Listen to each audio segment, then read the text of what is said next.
Hello guys, and welcome back to Bareham Engines channel.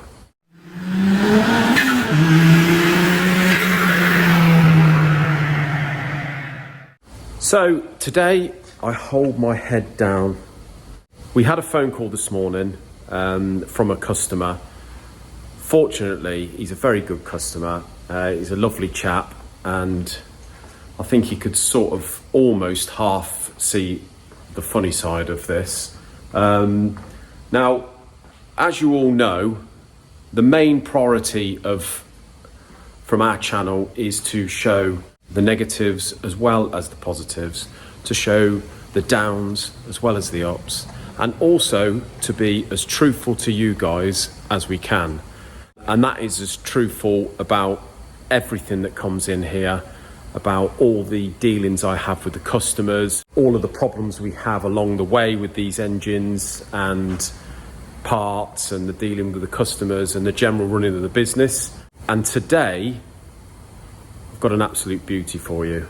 I had a phone call from this customer this morning. The guy picked his engine up yesterday, and what this engine was a Volkswagen engine, a Volkswagen diesel. It was an engine that came to us in bits. We had to regrind the crank, rebore the block, reface the block, and supply all the bits, and then build the bottom end up. So we fitted the crank, the pistons and the rods into it. So basically built the short engine, and he picked it up yesterday. Now for him, it's a 70-mile round trip. He's rang up today saying, we've got a problem. And the problem being, and I'm going to explain this. So here is the block in question. As you can see, I've got the mains caps off it already. Now, whenever we lay an engine out here, what we always try to do is we put the front of the engine to the left-hand side. It's just a sort of routine that we do. As you can see, we've done it here with these cylinder heads. So what we were waiting for on this engine was pistons. The only supplier we've got that could supply pistons for this was one supplier that were out of stock, and they were waiting for the back order of pistons on it. These were pistons, obviously were in 0.5 oversize, and this was getting on the beginning of, I think it was the beginning of or middle of January. Anyway, turns out that it was going to be 4 or 5 weeks waiting list on the pistons. So got all the other bits, and we were just waiting on the pistons. So we got the main bearings, so we could get the crankshaft in. We could obviously sort out the rods and put the shells in the rods and have them all waiting for the pistons. Anyway, pistons have arrived. Carlos is laughing at me in the doorway. The pistons have arrived about 5 weeks later, and they've turned up. And to be honest, to start with, I couldn't even remember what they were for because it had been so long. We've got the crankshaft in, and spot the deliberate mistake. The front of the block is to the left, but I'd put the crankshaft in the wrong way round. So I got the block the wrong way round to start with, put the crankshaft in with the gear being to the left, so it all looked good, and then left it like that.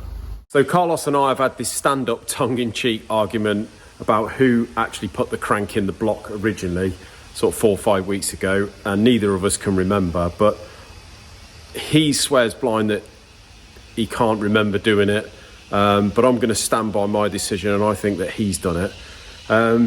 Although, to be honest, it's fairly irrelevant. I'm the one that put the pistons and rods in the block, fitted the pistons to the rods, so I should have checked before I did it. It's one of those things that assumption is the mother of all bugger-ups, and that's exactly what's happened. So to cut a long story short, guys, the customer's picked the block up yesterday, he's got back and he's had a look at it. On a further inspection, what we've done is we've put the crank in the wrong way round.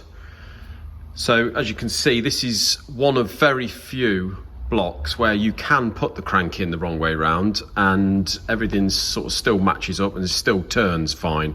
The only difference being, if you look at the crank, you've got the gear on the front there and you've got the rear main seal carrier there that holds the flywheel. So basically, when I've come back to this block to put the pistons and rods in, because the crank was already in, all I've done is I've looked at the block like this, haven't really noticed that this isn't the front, because I've just assumed that it is, because that's the way we always lay it out. Like I say, assumption, mother of all. And I've put the pistons on the rods. It was only when I put the first piston and rod in, something didn't add up. So we've got the marks there that show number 1, 2, 3, 4 to the front, which would be the front. And I've put it in there, and I've noticed one of the pistons is the wrong way round, because I've put the rods on the pistons as they were originally. So I thought, this don't add up. It's almost like the customer, because the customer's marked these rods, it's almost like he's marked one being to the back. Couldn't make head nor tail of it, but anyway, because of the cutout there for the squirters, I've had to take them all out and turn the pistons round on the rods. So put them all back in and just sort of assume that was how he marked them up. Everything turned okay. Talked it all up and let him have it back. Now, he's obviously rang me, noticed it was the wrong way round. I mean, this saving grace is this engine was never going to have run, because obviously the crank's in back to front. It doesn't really matter too much about the rods, because the rods will go either way round, and one will go to where number 4 was, and etc. And it will still be fine, because these rods are not handed. The only worrying thing is and we're lucky really that it's okay, because these mains caps are line bored to the block on every block. So if you buy a block that hasn't got any mains caps, it's no good. You can't interchange the caps, and they've got to be in the right order. We've had the block the wrong way round, and the worrying thing is we've actually put the caps in as they look, so one at the front. So basically what I'm saying is I put the caps, number 3 would have been okay, but number 1 was where number 5 was. Number 4 was where number 2 was, so the caps are in wrong. Although when I torqued it, the crank fortunately did turn perfectly, so it hasn't run, and it did turn, so it hasn't done any damage at all to the bearings or whatever. So luckily this engine did never run. But yeah, so basically guys, we've got the crank in the wrong way round, we've got the pistons the wrong way round on the rods, we've got the rods in the wrong holes, and we've got the caps in their wrong positions.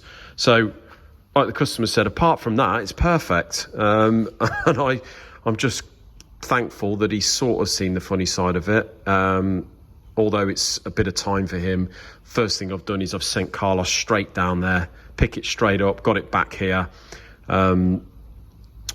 We're obviously going to renew the bolts, and we've inspected the bearings and they're like brand new, so there's no need to replace them because they're new anyway. So there we go guys, we're all human. There's definitely a lesson to be learnt by this.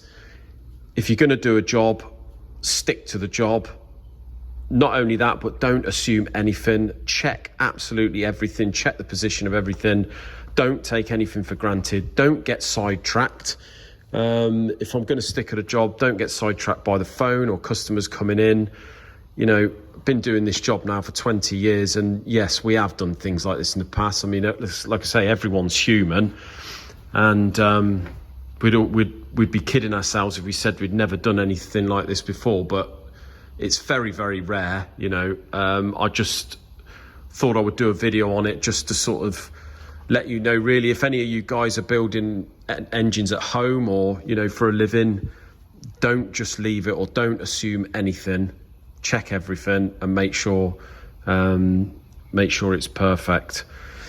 So yeah, thankfully the customer's sort of okay. We've obviously done our best. We've rectified this fairly sharpish, and we'll get this back to him tomorrow, and make sure this never happens again. Could have been a tough lesson, that one, guys. On a positive note, small turbo Escort Cosworth engine is all coming along now. All we've got to do is get the camshafts in there, time it up, rocker cover on, few bits and pieces, and that is done. We're gathering, we've got a camshaft, rated inlet camshaft, and some, what looks like in that box, the ARP stud and nut kit for the head in there. So we'll get that in due course and get all that timed up. We're still waiting for another couple of bits to come, but these two engines are getting there. So all's well with those engines, guys. In the next couple of weeks, we should sort of have an empty area here so we can start the S13 block and the two Cosworths that are over there, and also the Evo we've got to get on. Well, thanks ever so much for watching, guys. And until another video, and in the next video, mind, we're going to be showing you why we have this little beauty in and how you could have the chance of owning it. But until then, take care. Cheers, guys.